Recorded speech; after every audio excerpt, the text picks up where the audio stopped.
How to find all of the blocked users in Roblox.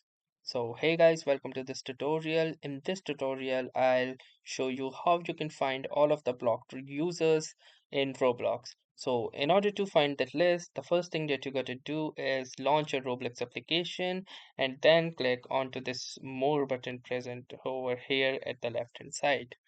Now, once you do this, you will see an interface like this, and from here you can click onto the settings option.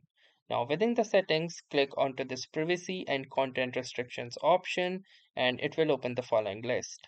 Now, from here, you can click onto the second last option, that is blocked users. Clicking onto this will show you the list of all of the users that you have blocked in Roblox.